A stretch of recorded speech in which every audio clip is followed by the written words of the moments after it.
Tuhan, izinkan aku menjadi pelacur. Biarlah aku hidup dalam gelimang api dosa, sebab terkadang melalui dosa yang dihikmati, seorang manusia bisa belajar dewasa. Pengakuan ke-1. Tuhan, rengkuh aku dalam hangat cintamu. Masjid Tarbiyah Yogyakarta di pagi hari. Aku baru saja turun dari bus kota ketika di hamparan halamannya yang luas dan berdebu, kulihat perempuan-perempuan berjubah besar berjalan berombongan menuju pelataran masjid. Wajah-wajah mereka menunduk seperti sedang menghitung langkah-langkah amalan ibadah. Entahlah, sebab itu hanya kelebatan sangkaku saja. Rahmi, kawan sejalanku dari pondok, juga berjalan seperti itu, menundukkan wajah ke tanah, membanangi debu-debu yang berterbangan dan menempel di serat-serat kaos kaki dan di ujung jubah. Karena berjalan nyaris tanpa suara, aku pun hanya bisa mengikuti. Ya, aku mengikuti suasana yang sama sekali jauh dari lingkungan yang pernah membesarkanku. Sebuah suasana yang tampak asing. Kata Rahmi suatu ketika, hidup harus mengikuti cara Rasul. Semua gerak-gerik kita harus mengikuti tuntunan beliau. Makan, minum, semuanya, termasuk dalam berjalan. Seperti ini yang diajarkan Rasul, bukannya tengok sana sini. Wih, begitu indah hidup seperti yang dituntunkan Nabi. Hati menjadi bersih, kita menjadi suci tanpa dosa. Setiap gerakan kita dihitung sebagai gerakan berpahala.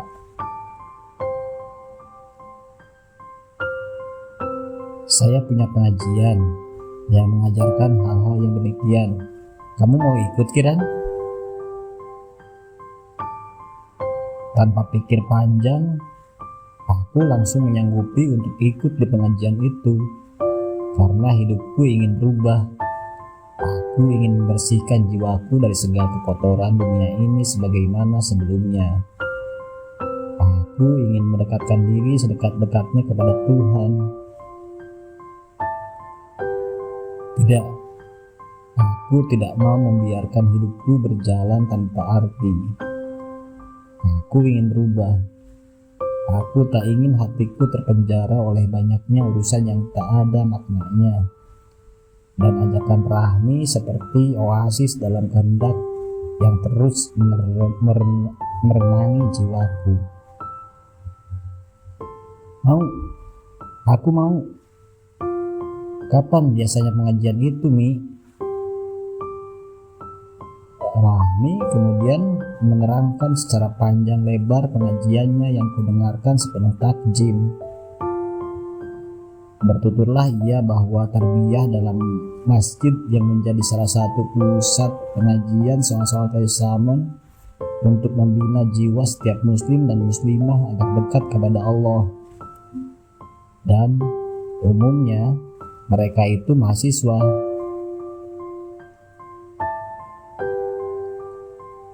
Kajiannya selalu merujuk kepada Quran dan Sunnah. Asik. Kita bisa mengenal Islam lebih dekat di sana. Kebanyakan mahasiswa kampus biru, kata Rahmi. Rahmi yang menjadi kawan cakapku di pondok Ya Ageng memang seorang muslimah yang taat beribadah. Dari gerak-geriknya, aku melihat ada pembawaan yang lain dari teman-teman putriku yang lain yang selama ini ku kenal. Ia tidak banyak bergaya, bersolek sebagaimana perempuan lazimnya. Hidupnya pun sederhana.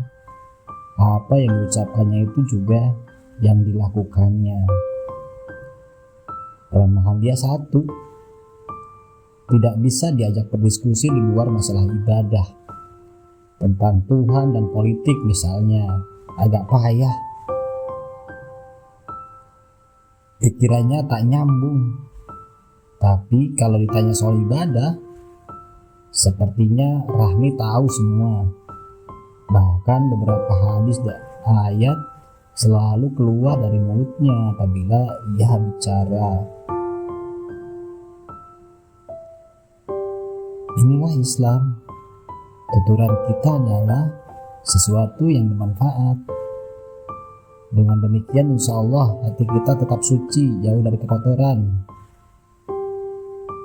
Kata Rahmi. Mengagumkan betul ini Rahmi. Karena kekaguman itu pula aku sampai di halaman masjid tarbiyah di pagi ini.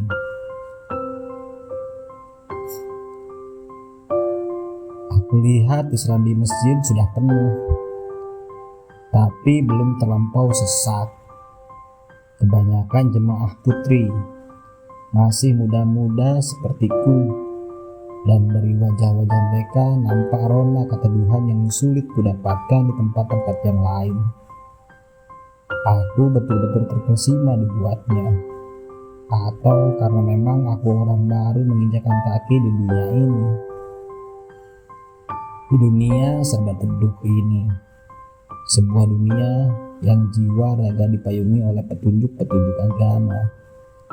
Ya, miriplah keterkesimaan seorang mu'alaf yang baru pertama kali menjalani ritual sholat. Betapa bersyukurnya hati ini apabila tertulari barang sedikit aura keteduhan itu. Jemaah putri yang cantik-cantik itu duduk teratur bersop yang di depannya dibatasi oleh kain hijau lumut yang membentang. Bertanya Rahmi soal bentangan kain itu. Jawab dia, itu adalah hijab dan itu adalah sunnah yang harus diikuti. Ada hadis yang menjelaskan tentang itu, katanya.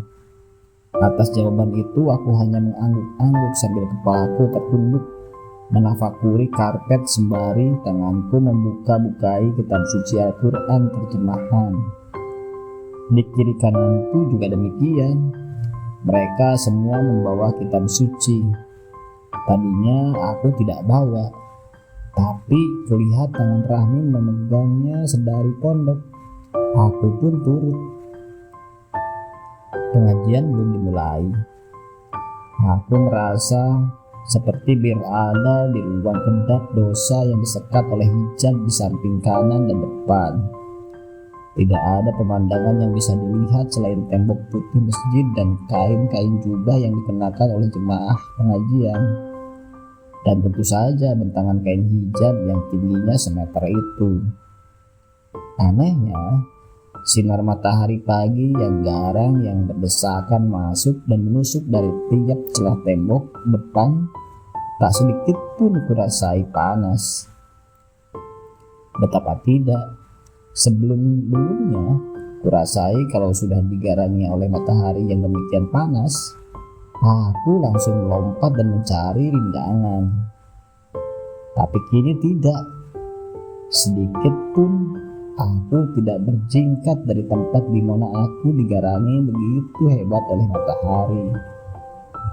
Aku tetap duduk tenang seperti tak merasakan apa-apa selain kedamaian abadi. Coba kudongakkan sedikit wajahku yang sedari tadi terus menafakuri lantai dan melihat ke kiri, melihat ke kanan. Oh, tak satupun ikhwan yang tampak. Bahkan sedari tadi aku belum lihat wajah mereka. Dan memang itu tidak memungkinkan, sebab pintu masuknya berbeda. Yang terdengar hanya suara bisikan mereka di depan dan di kanan. Dugaku, tentu saja landscape masjid ini sudah diatur sedemikian rupa agar zina mata antara ikhwan dan akhwat tidak terjadi. Zina mata tidak boleh, kata Rahmi. Allah melarang perbuatan itu karena itulah yang menjadi mula terbukanya zina yang lebih besar, yakni zina tubuh. Tak lama kemudian terdengarlah salam dari sound system yang bunyinya agak serak dan tampak memekakan telinga. Tapi lupakan soal suara lengkingan buruk itu, sebab ada suara yang lebih santun melantun memenuhi pelataran masjid. Suara seorang ikhwan, begitu sopan ia berbicara, begitu perlahan. Mendengar itu, aku membenarkan semua kata-kata Rahmi bahwa di kelompok pengajiannya hati diasah dalam ketentraman. Maka demikianlah selama 1,5 jam aku mendengarkan kuliah agama yang tak pernah kudapatkan sebelumnya. Betapa mengiriknya hatiku tatkala sang pembicara, seorang ikhwan yang dugaanku tentu belum terlalu tua kalau dibandingkan dengan suara dan patahan-patahan katanya yang teratur membentuk rima yang sejuk menyentuh telinga. Ia berbicara tentang tasawuf, tentang hati. Aku mencatatnya, juga hadis dan ayat-ayat yang disebutkannya. Aku bergumam penuh takjim, begitu hebat orang ini. Hampir-hampir di setiap kalimat ia akan menyalipkan ayat-ayat atau hadis-hadis.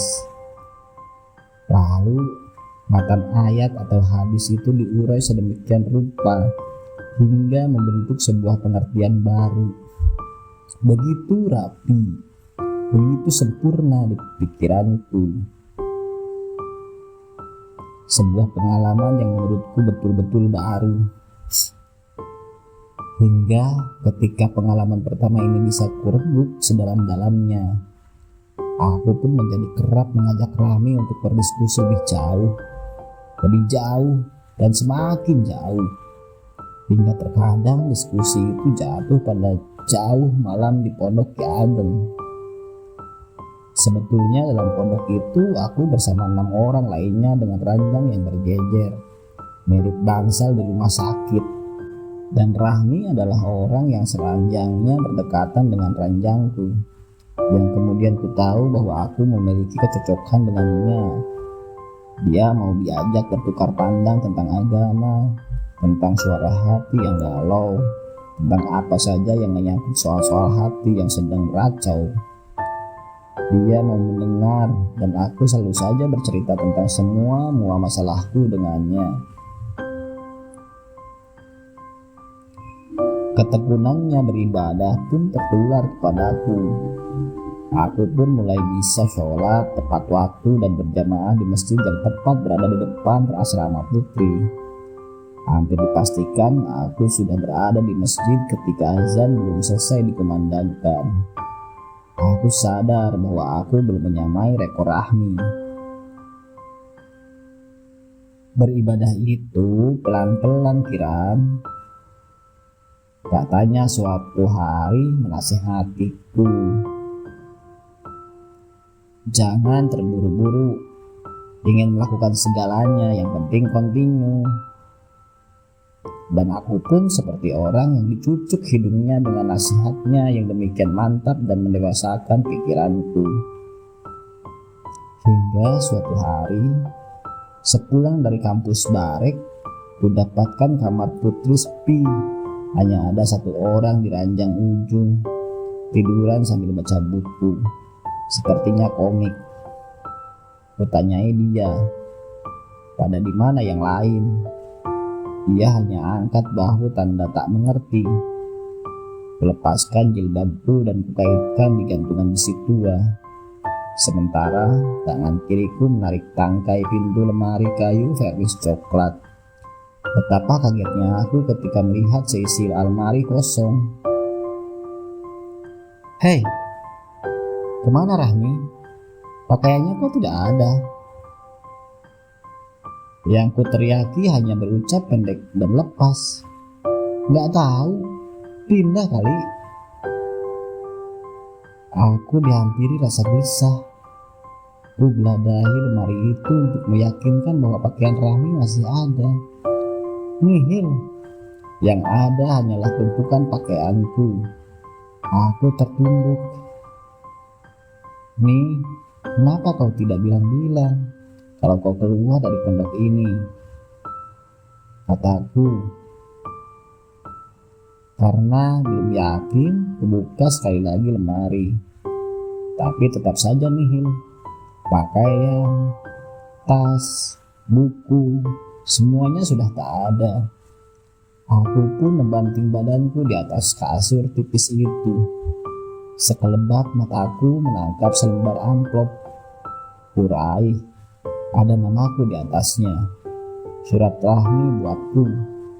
Kubuka, kalimat-kalimat pendek tercetak. Bismillahirrahmanirrahim. Ukhti Nidah Tirani yang semoga selalu berada dalam limpahan karunia Allah. Maafkan Rahmi tidak pamit sebelumnya. Seperti tadi, Ukhti saya tunggu-tunggu, tapi tak juga datang. Maka saya pun pamit tanpa bertatap muka. Mohon Ukhti jangan kaget. Saya tiba-tiba dipanggil kembali oleh ibu ke Bandung. Katanya dia tidak ada teman di sana dan saya disuruh pindah kerja di sana saja. Begitu saja Ukhti. Maafkan kalau ada khilaf. Mudah-mudahan Allah mempertemukan kembali hambanya yang bertakwa. Wassalamualaikum warahmatullahi wabarakatuh. Rahmi Rahimah. Begitu isi surat yang kubaca. Mataku menerawang usai membaca surat itu, menyapu langit-langit pondok yang catnya sudah terkelupas, kumal, dan di sudut-sudutnya penuh sarang laba-laba. Ah, Rahmi, kau saudara sehari yang sedikit demi sedikit telah membuka laci sempit mata batinku untuk melihat Allah lebih dekat. Tapi kini, tanpa sepengetahuanku, engkau pindah dengan sangat cepat sebelum kulihat semua amalan ibadahmu. Dan kini aku seperti sendiri di kamar ini. Aku tahu yang berlima di sini tidak bisa menggantikan Rahmi. Aku tidak suka dengan mereka, judes dan santri putri yang malas beribadah. Kesukaan mereka adalah menggunjing orang lain dan mulut mereka dipenuhi oleh kotoran. Apa mereka tidak tahu menggunjing adalah perbuatan yang dilarang dan merusak hati serta kehusukan ibadah? Tapi aku tak berani menegur mereka.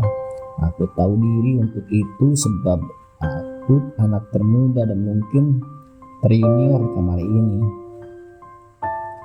Masukku saja di pondok ini belum genap setengah tahun, dan makin menjadi-jadi saja sahabat-sahabat Ukhti di kamar putri ini.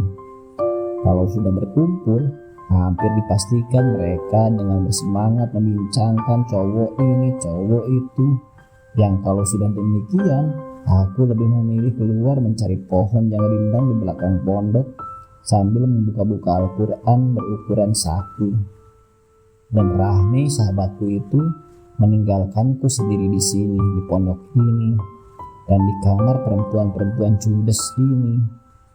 Betapa tidak mengenakannya. Ku coba memang halau rasa sendiri itu dengan coba mendekati mereka dan mengajaknya berdiskusi tentang Islam. Tapi memental saja, tidak ada yang tanggap. Sampai akhirnya aku malu sendiri dan lebih memilih diam di luar pondok Ki Ageng yang dikelilingi pepohonan niur. Kalaupun aku masuk kamar, dipastikan aku langsung menuju tempat tidurku dan berbaring, tidak seperti biasanya.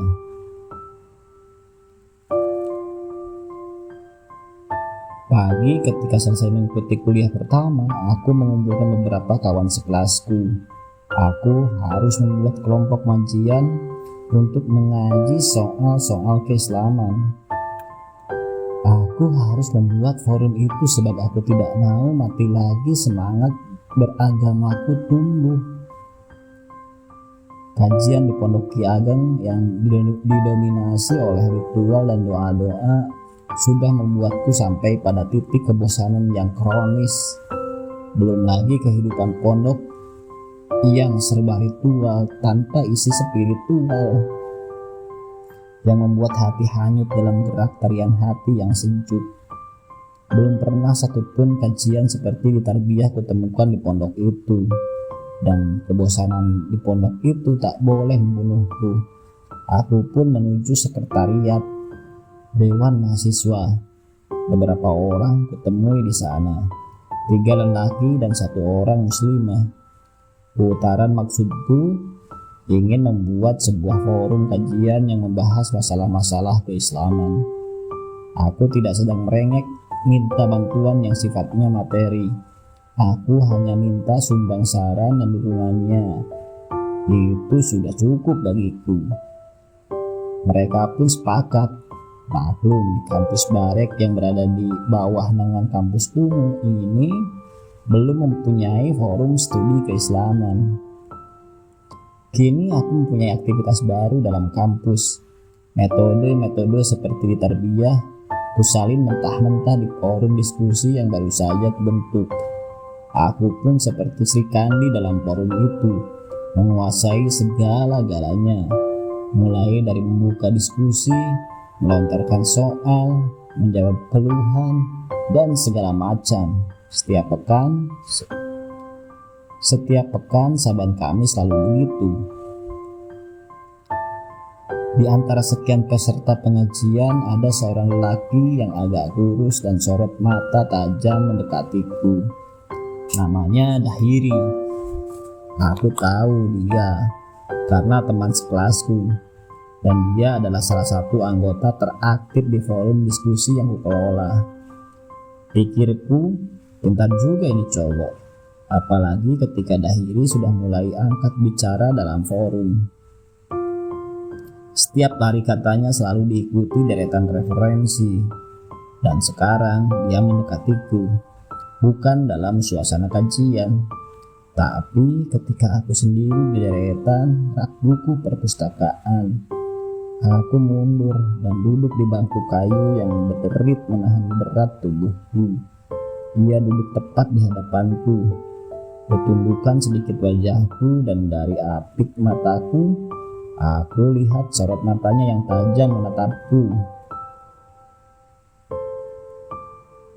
Dahir, gimana kabarmu? Ada tugas? Bukan soal tugas Kiran, tapi soal Islam yang kita bahas minggu lalu. Oh ya? Ada masalah rupanya. Ya, pemahaman beragama kita yang keliru, termasuk kamu barangkali. Mendengar kata-katanya yang langsung menonjok demikian, aku terhenyak. Salahkah cara beragamaku? Bukankah seperti ini yang kudapati ketika aku berada di pengajian tarbiyah, berkumpul dengan ukhti-ukhti yang soleh dan berparas teguh itu?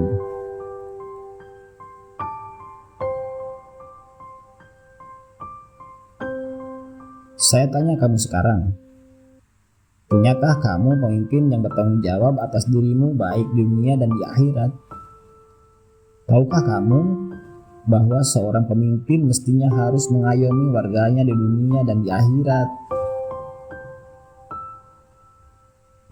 Ditanya demikian, aku hanya mengerut. Terus terang saja bahwa baru kali ini aku ditanya orang seperti itu. Dan pertanyaan itu menyisakan kebingungan yang dalam di benakku. Di tarbiyah, aku belum pernah mendengarkan soal-soal seperti itu. Yang banyak ku tahu adalah metode pembersihan hati. Tapi Dahiri menanyakan soal pemimpin Islam, dan itu berarti politik.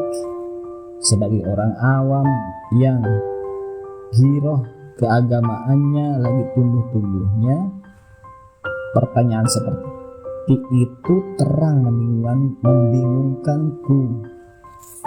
aneh. Mungkin melihatku kebingungan dan tidak bisa berkata-kata lagi, Dahiri pun kembali menerorku dengan soal lain, soal sejarah Islam yang lagi-lagi membuatku terhenyak. Islam yang ada di Indonesia sekarang ini tidak murni. Yang murni hanya ada dalam Al-Quran dan Sunnah Rasul. Islam itu bukan agama. Islam itu din. Dan din itu adalah sistem yang hukum-hukumnya ditata dalam syariat. Dipukul seperti itu, aku pun gerah dan mengalirkan sebuah rasa penasaran. Tak di kampus, tak juga di pondok.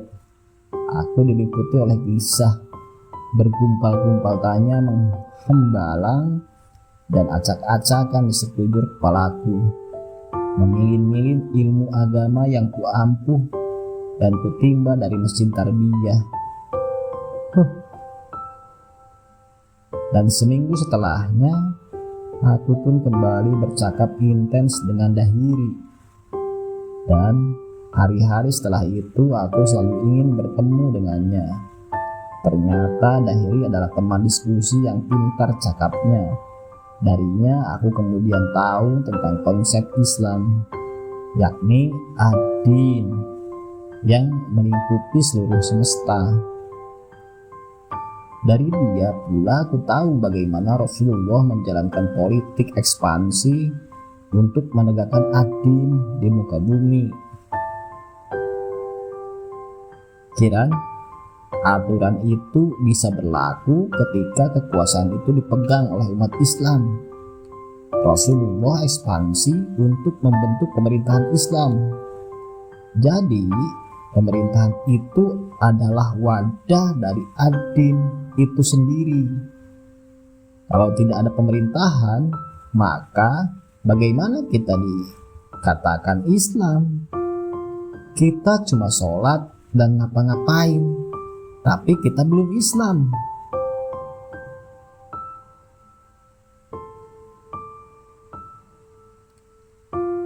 Beberapa waktu setelah itu, sinar matahari memasak kulitku yang berada dalam balutan jubah. Debu jalanan Kaliurang mengamuk dan menghambur ke udara lalu mendarat di jilbab dan menjilati permukaan halus kulit tanganku yang tak bersarung. Betapa gerahnya siang itu ketika kulihat Mas Dahiri duduk terpekur di emperan Masjid Tarbiyah di selatan kampusku. Rupanya dia sudah lama menunggu. Maaf mas, aku terlambat.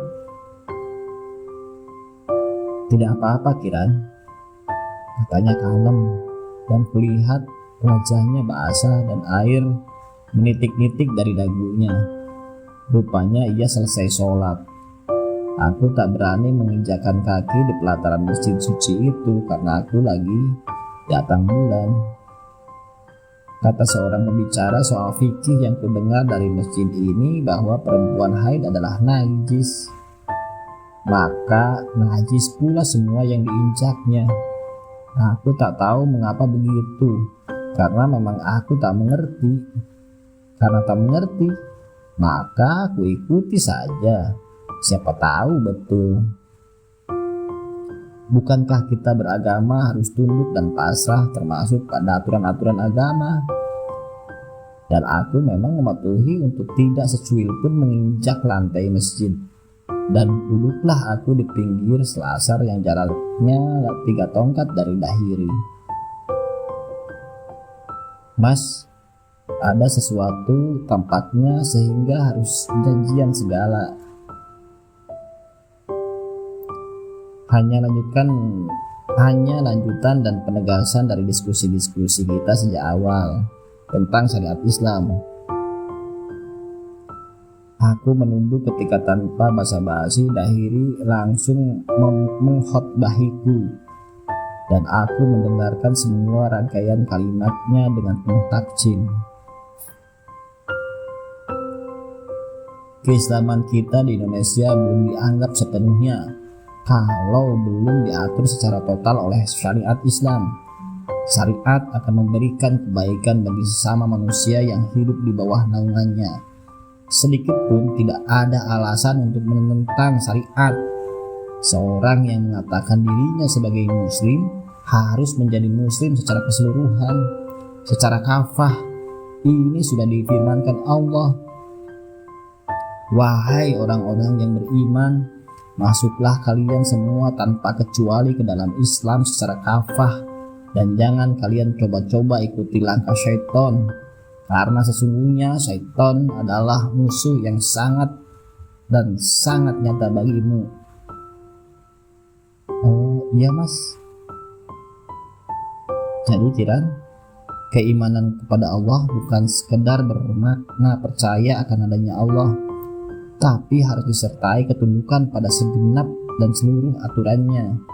Jangan ragukan sedikit pun apa-apa yang telah diturunkan oleh Allah. Ia maha tahu, Ia maha adil. Sesungguhnya Allah tahu juga apa yang benar dan apa yang salah, apa yang baik dan apa yang tidak baik, mana yang bermaslahat dan mana yang hanya melahirkan banyak masalah.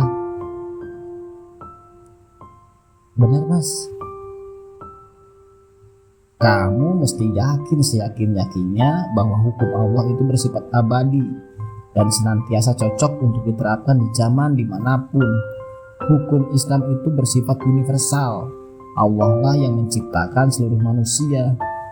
Maka Allah pula lah yang tahu apa saja tabiat dan segala hal yang mereka kandungkan. Karena itulah adalah hal logis bila Allah juga telah menyediakan perangkat-perangkat hukum yang menatap peri kehidupan manusia, baik sebagai pribadi maupun sebagai ummah. Dalam arti, ketundukan manusia pada syariat merupakan konsekuensi dari keimanan kepada Allah. Jadi, kita bisa mempertanyakan keimanan orang-orang yang menolak syariat. Allah berfirman, "Demi Tuhanku, mereka pada hakikatnya tidak beriman hingga mereka menjadikan engkau hakim dalam perkara yang mereka perselisihkan. Kemudian mereka tidak merasa keberatan atas putusan yang engkau berikan, dan mereka menerima dengan sepenuhnya." Dari sudut mata aku, kulihat Mas Dahiri melihatku. Dilihat demikian, aku menunduk dan makin menunduk. Bagaimana Kiran? Kamu sudah agak paham? Iya mas. Mas Dahiri kemudian menarik nafas dalam. Kembali ia angkat suara. Kali ini lebih keras, lebih bersemangat, lebih tegas. Kuulangi sekali lagi padamu bahwa keislaman kita di Indonesia belum ada apa-apanya, belum murni. Kita masih pada fase Mekah. Islam yang sah adalah Islam fase Madinah. Dan sekarang Islam Madinah itu belum juga ada dan masih dalam taraf diusahakan. Islam Madinah adalah Islam negara, daulah, keabsahan beragama dan tegaknya syariat. Tadi ditentukan oleh apakah kita memiliki daulah atau tidak. Dan kami punya rencana besar untuk mengusahakan berdirinya daulah Islamiyah Indonesia. Hah? Mendirikan daulah? Daulah seperti apa itu? Tanyaku setengah kaget, setengah melonjak. Belum saatnya, nanti juga akan kamu tahu. Tapi kutekankan kepadamu, ini adalah gerakan rahasia, top secret. Yang pokok sekarang ini adalah kalau ada keraguan, jangan kembalikan kepada manusia, tapi kembalikan kepada Allah. Kalau ada keraguan-raguan, mintalah kepada Allah. Kalau bertanya, jangan tanya ke orang lain, tapi tanyakan kepada saya saja. Aku heran, aku yang dulu-dulunya selalu mendominasi ketika berdiskusi dengan orang lain, sangat berbeda dengan hari ini. Ya, hari ini, siang ini, tak ubahnya kambing conge. Menurut saja apa kata Ikhwan yang usianya hanya berpaut setahun lebih tua dariku. Dan kini ku dapatkan diriku tak berdaya sama sekali di hadapannya, selain hanya angguk-angguk dan iya-iya saja. Tak terasa azan asar pun mengumandang. Aku pamit pulang, kulihat Mas Dahiri bersiap ke tempat wudhu untuk sholat berjamaah.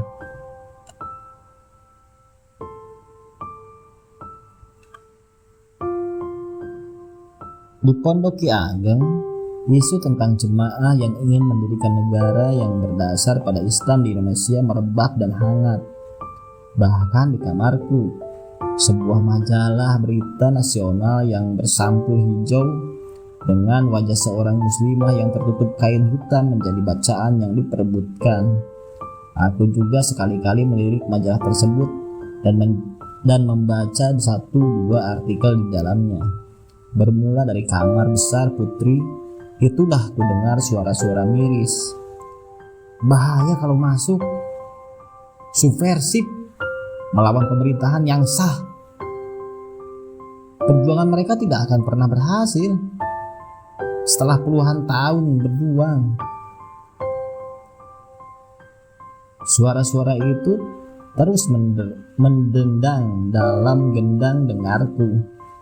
Aku hanya terpaku antara ragu dan yakin, sebab aku baru saja ditemui Mas Dahiri yang mengajakku untuk bersama mereka berjuang bahu-membahu dalam satu jemaah demi satu misi suci, menyelamatkan akidah Islam, menyelamatkan akidah keislaman umat Islam di Indonesia dan membuatkan wadah yang suci bagi kemaslahatan hidup mereka. Salahkah cita-cita itu? Bukankah kita butuh daulah yang dinaungi oleh Islam seperti di Madinah dulu? Tidak, aku tak boleh ragu, tak boleh bimbang. Sekali dua kali ku keluhkan keraguan itu kepada Mas Dahiri, dan ia menyambut keluhanku itu dengan kata-kata dan sebarisan ayat-ayat suci. Ia bunuh aku dengan doktrin yang sungguh-sungguh meyakinkan, dan aku lagi-lagi terkapar dibuatnya. Imanku mengatakan bahwa apa yang ia katakan benar dan murni, sebuah cita-cita yang sungguh-sungguh mulia, dan aku pun secara spontan mengatakan bergabung. Tapi ia menahannya dan kembali membimbingku. Jangan dulu, pikirkanlah masak-masak, sebab yang dibutuhkan adalah orang-orang yang total berjalan di garis dakwah. Setotal doktrin yang ia semburkan ke wajah, ke hatiku, setotal itu pula aku berubah. Aku seperti duplikat Mbak Rahmi di Pondok Ki Ageng. Sehari-hari dalam aktivitasku kuisi dengan membaca Al-Quran lengkap dengan terjemahannya. Kujalani ritual sholat dengan mantap. Hampir seluruh waktuku kuhabiskan untuk sholat, bukan cuma yang wajib, tapi juga yang sunnah, seperti rawatib dan lain sebagainya. Paginya aku dipastikan menghadap Allah dalam sholat duha sambil menunggu zuhur menjelang. Malamnya aku berdirikan tulang-tulangku dalam tahajud kepadanya. Bermalam-malam itu yang membuat mataku sebab oleh tangis ibadah dan kerinduan kepada Allah.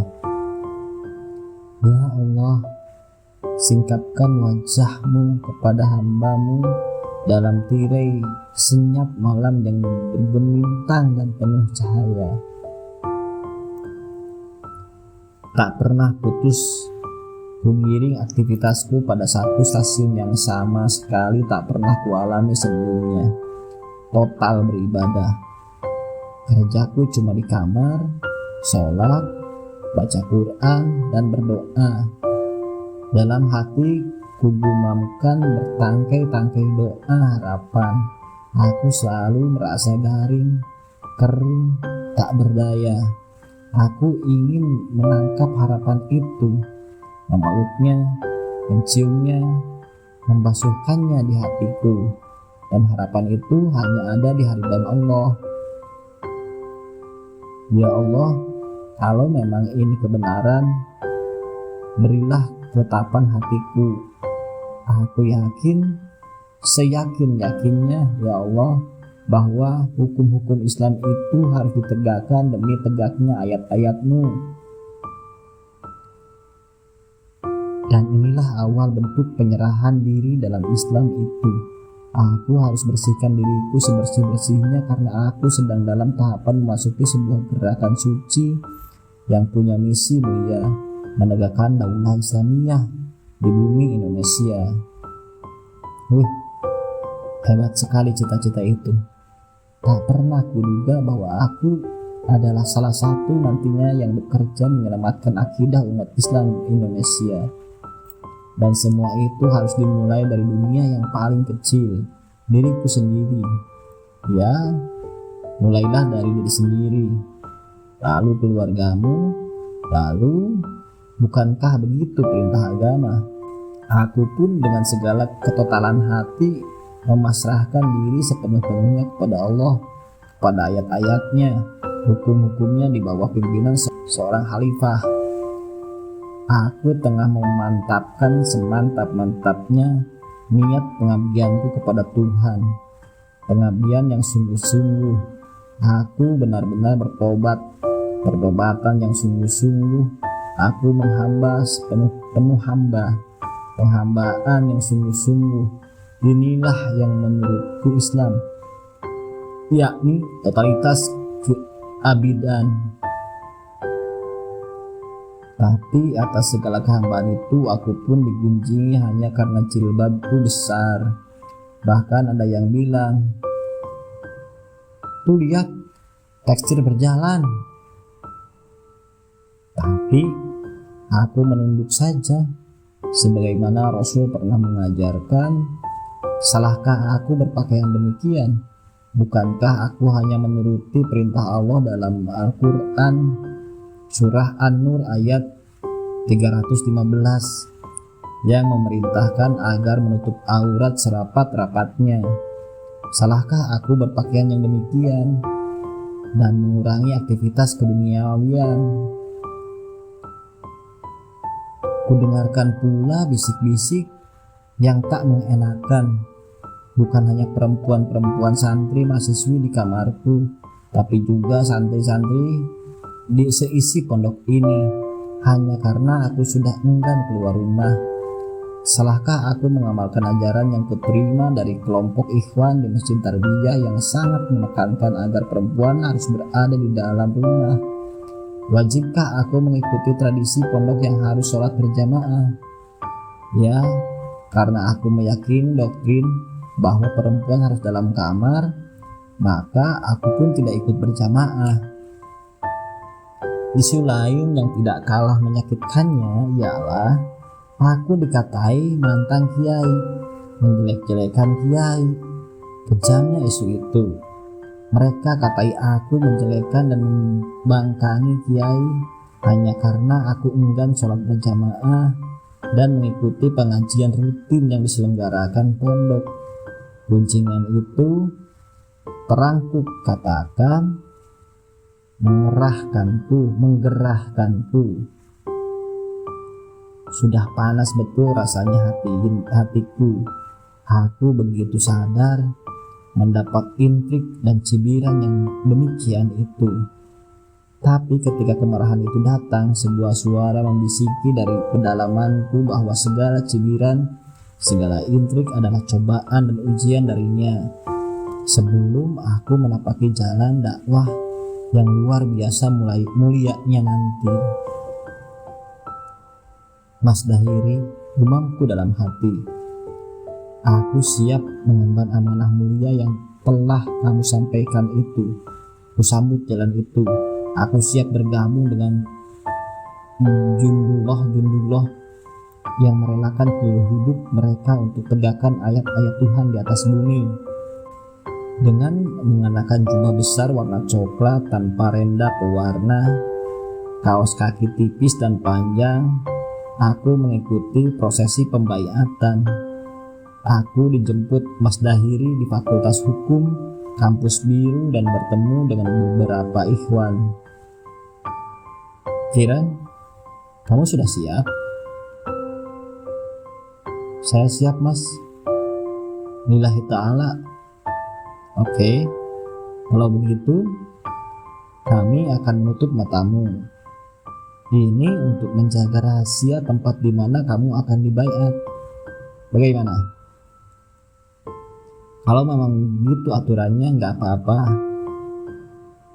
Seorang ikhwan mengeluarkan sesari kain hitam yang langsung membekap pandanganku. Gelap seluruhnya, dan kurasai aku dipapah menuju sebuah mobil.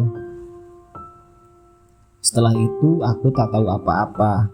Hanya guncangan dan suara mobil kudengar menderu membelah jalanan aspal. Aku pasrah dan aku merasa aku sedang berjalan di jalan yang telah dituntunkan Allah dan Rasul. Aku menuju pos pembaiatan. Kata Mas Dahiri sebelumnya, pembaiatan akan dilangsungkan di sebuah rumah yang dihuni beberapa ikhwan. Tapi itu bukan pos, melainkan rumah kontrakan kepunyaan salah satu anggota jemaah dari gerakan yang kumasuki ini. Tapi ia tak memberitahuku di mana. Pokoknya aku disuruh ikut dan pasrah saja. Sepenuturan Mas Dahiri lagi, aku dinyatakan lulus. Sebuah uji dan teror kejiwaan. Tahulah aku bahwa gerakan ini tak sembarangan merekrut kadernya. Mereka tak ingin orang yang masuk setengah-setengah. Jadi hanya orang yang sudah dicabut akarnya yang bisa diterima. Dan aku adalah salah seorang yang telah dicabuti akar keberagamaannya, di mana ajaran yang kupahami selama ini tidak benar dan harus dibersihkan. Dan setelah semuanya tercabut, sedikit demi sedikit ditanami bibit akidah yang baru.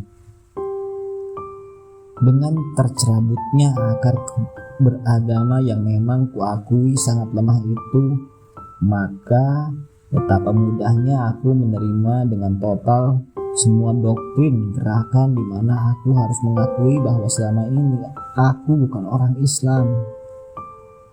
Dalil yang menjelaskan itu adalah surat Al-Maidah, yakni kalau kamu belum berpegang pada hukum Islam, kamu adalah zolim, kafir.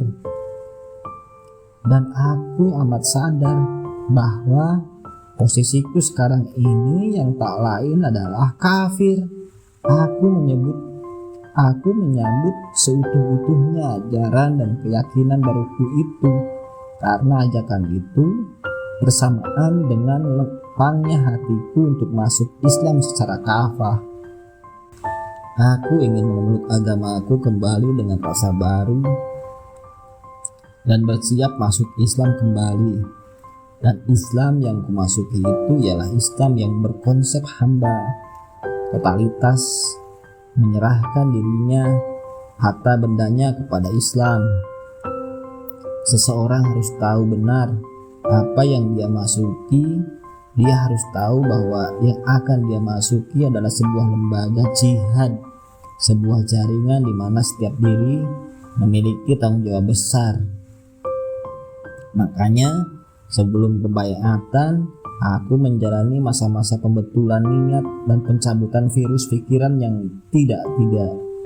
Dan hari Kamis ini puncak ujian itu, hari di mana aku akan diambil sumpah, hari ketika aku sedang tunaikan puasa sunnah Senin Kamis, hari ketika aku bayangkan diri seperti di komunitas Nabi yang dikelilingi sahabat-sahabatnya kala membaiat mereka yang sadar memeluk Islam secara kafah. Dan aku dapatkan diri ini sudah dipapah memasuki sebuah rumah. Ya, rumah. Aku disuruh duduk di lantai dan ikatan mataku dilepas. Aku mengucek-ngucek mata dan bertanya, "Ini di mana?" "Di tanah Allah," jawab seorang ikhwan agak keras. Aku langsung terdiam dan tak bertanya lagi. "Tak usah kamu bertanya ini di mana.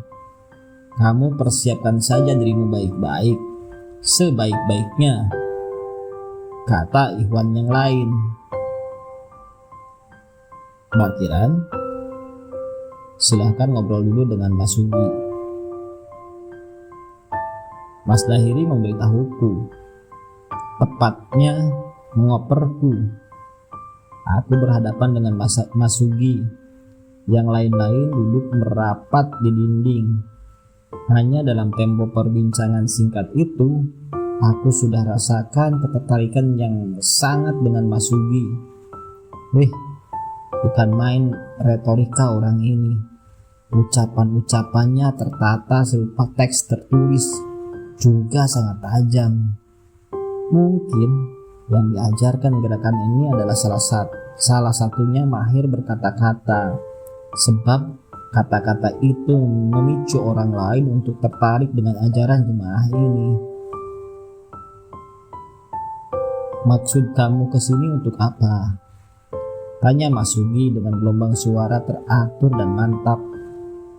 Dan aku pun menjawab standar bahwa aku ingin berdakwah.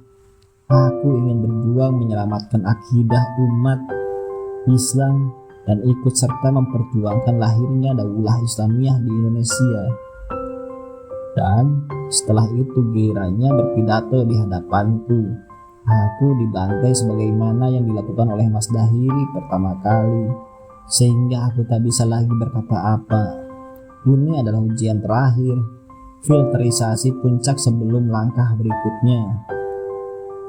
Intinya dalam ujian itu adalah memastikan bahwa aku sudah paham dengan apa yang kumasuki dan benar-benar berniat sebelum baiat dilangsungkan. Apakah kamu bersedia untuk tak masuk gerakan Islam yang lain selain jamaah ini? Insya Allah. Katakanlah dengan tegas, jangan pakai insya Allah. Ya, aku bersedia untuk tetap berada di jemaah ini dan tak akan pindah ke gerakan Islam yang lain. Apakah kamu bersedia memikul semua beban dan resiko berjuang di jemaah ini? Bersedia? Benar? Ya. Apakah kamu merelakan harta, diri, dan bahkan nyawa kamu sendiri sekiranya perjuangan ini membutuhkannya? Aku rela mempertaruhkannya. Semuanya. Kulihat Mas Sugi melirik ke ikhwan yang di sebelahnya, lalu ke arahku kembali, meminta ketegasanku kembali. Sudah mantap? Dengan memohon kekuatan dari Allah, aku sudah sangat mantap untuk turut berjuang bersama tentara-tentara Allah yang lainnya. Benar. Dan ia menoleh lagi kepada yang lain-lainnya yang merapat di dinding, yang ditoleh kembali mengangguk tanda setuju. Sebelum baiat dilangsungkan, aku disuruh Mas Sugi membaca isi baiat. Ketika sudah selesai, aku menganggukkan kepala tanda sudah paham dan menerima sepenuhnya isi baiat itu. Ikuti apa yang kuucapkan. Dan aku pun mengucapkan baiat itu. Bismillahirrahmanirrahim. Bismillah tawakkalna ilallah. La haula wala quwata illa billahi aliyil azim. Demi Allah, saya bersumpah kepada Allah di hadapan Komandan Tentara Pemerintahan Islam Indonesia dengan setulus hati berjanji untuk menaati perintah Allah, Rasul, dan ulil amri. Saya bersumpah untuk tidak berkhianat, akan membela Komandan Tentara Islam Indonesia, dan saya siap untuk berjuang dengan jiwa, raga, dan nyawa saya dan apapun yang saya miliki untuk tegaknya hukum Islam di Indonesia.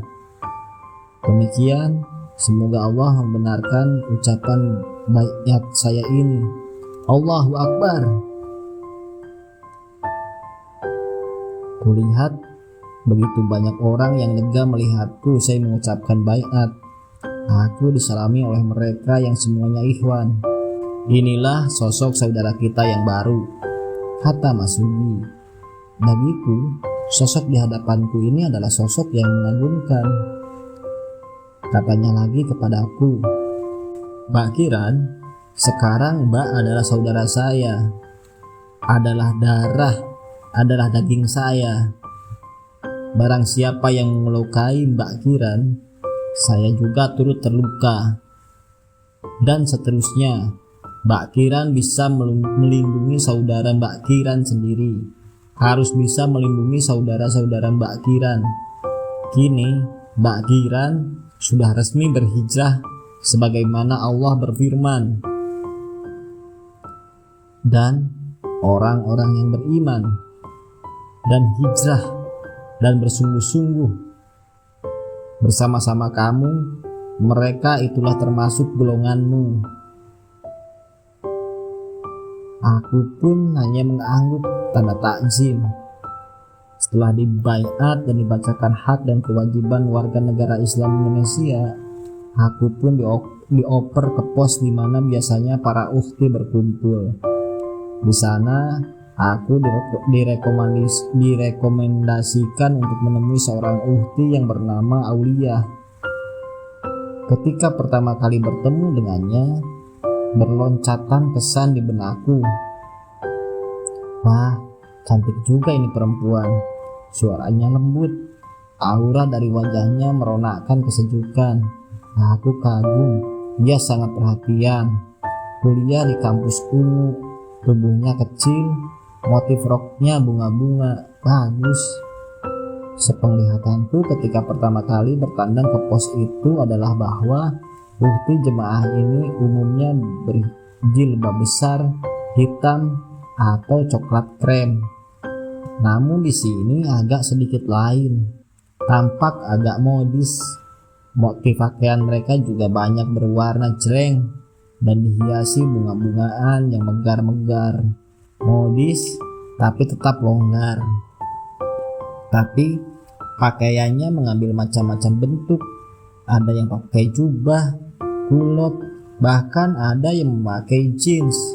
Jadi kalau aku menghadapi masalah, aku selalu disuruh menghubungi Mbak Aulia. Hanya saja sekarang ini cuma sekali-kali aku bertandang ke pos yang letaknya tak jauh dari kampus biru itu, karena statusku sekarang ini masih tinggal di Pondok Ki Ageng. Di pondok, setelah prosesi pembaiatanku usai, aku benar-benar menjalani kehidupan sufi. Ya, aku menjalani ritus sufi setelah hijrahku dari Mekah ke Madinah. Mekah adalah masa silamku yang beragama secara tidak benar, setelah kafir setengah Islam. Dan kini aku sudah menapaki langkah dalam alam Madinah, yakni usaha-usaha membangun pemerintahan Islam yang diwujudkan dalam bentuk daulah, dalam bentuk negara. Aku yakin bahwa ini benar-benar perjuangan, dan aku benar-benar telah masuk Islam kembali. Hakikat seorang hamba adalah mengabdi. Tiap hari aku saum, aku puasa, aku bahkan tidak lagi mengonsumsi nasi dan daging. Kalau berbuka, cukup dengan roti tawar dicampur mesis, margarin, dan susu. Aku makan 1-2 helai roti. Tiap hari demikian. Begitu sederhananya aku memahami kehidupan kaum sufi. Kusadari betapa sedikitnya wacanaku tentang laku sufi yang kupraktikan sekarang. Tapi setidaknya aku mempraktikannya. Setidaknya aku beramal. Ilmu yang banyak tapi tidak diamalkan apalah guna. Sedikit tapi diamalkan. Bersyukurlah diri mengamalkan itu. Nabi yang mengajarkan itu. Satu ayat amalkan. Dan aku ingin hidup sederhana, menaklukkan nafsu badaniku. Begitulah kehidupan sufi. Makanan segitu sudah cukup. Kalaupun aku makan daging, itu bukan keinginanku sendiri, tapi ada yang memberikan. Suatu hari seorang santri pria yang juga mahasiswa kampus biru membelikanku ayam bakar untuk berbuka karena dia tahu bahwa aku suka puasa, dan ia pun tahu bahwa aku hanya makan roti tawar. Karena ia tahu hidupku seperti itu, ia pun mengutus seorang temannya untuk membelikanku ayam bakar. "Kiran, ini ayam bakar dari Mas Afif. Katanya selamat ulang tahun." Dan bukan cuma ayam bakar ia belikan, tapi terkadang juga sate. Dan aku dengan senang hati menerima pemberiannya, walaupun dalam hati aku merasakan biasanya kalau ada cowok yang suka memberi itu ada maunya. Tapi aku diberi dan aku menerima saja, dan aku menjauhkan buruk sangka yang tak beralasan atas orang lain. Aku tak mau bersuuzon, berburuk sangka itu dosa. Hanya menambah-nambah daki laku, dan aku tak mau itu merintangiku menempuh jalan awal menjadi muslim yang sejati-jatinya. Aku merasakan perjalananku, safari ke beragamaku akhir-akhir ini benar-benar terasa indah, terasa teduh. Aku merasa bahwa jalan hidupku benar-benar mendapat limpahan kekuatan langsung dari Allah. Ritual ibadahku sangat keras. Puasa tiap hari. Sehabis sholat maghrib, aku akan berzikir hingga isya menjelang. Setelah isya sholat lagi. Terus mengaji hingga capek. Kalau mau tidur, aku zikir hingga mataku sembab oleh tangis pertaubatan dan derai-derai syukur yang terus mengiring dalam hatiku. Dan aku benar-benar sadar bahwa aku adalah hamba yang tak punya arti di hadapan Allah. Aku ingin berislam yang kafah, yang bisa menyebut nama Allah, hatinya akan bergetar. Dan hatiku memang bergetar ketika melafazkan zikir kepada Allah. Tubuhku gemetar. Aku merasakan bahwa itulah hubungan teragungku, bukan sekedar romantis dengan Tuhanku. Pendeknya, aku terus melakukan ritual. Tiap malam, aku bangun jam 3 pagi. Aku tidak tahu mengapa aku bisa rutin bangun sesubuh itu. Padahal, aku adalah orang yang paling takut dengan yang namanya hantu. Apalagi di pondok ada isu beredar bahwa ada hantu yang mukanya rata. Tapi aku berani-berani saja ke belakang mengambil air wudhu. Tiap malam tahajud hingga azan subuh bersahut. Setelah tahajud, aku bersila di atas ranjangku dan menyantap beberapa helai roti untuk persiapan puasa esoknya. Pergaulanku dengan santri-santri pondok pun lama-lama mulai tertutup, terutama dengan santri cowoknya. Kalau santri cewek tidak, walaupun ada beberapa orang yang memang sadis denganku. Beberapa orang yang pembawaannya agak ketus. Sampai pada suatu malam ketika aku berjingkat ke belakang untuk mengambil air wudhu, kulihat sinar rembulan menimbul di antara dedaunan nyiur. Begitu indah sinar itu, begitu dekatnya rembulan itu denganku. Aku melihat alam sekitarnya seakan-akan sujud, sebarisan nyiur, rimbunan perdu, bebatuan, seakan mengarahkan pandang kepadaku, pandang yang sejuk dan mendamaikan.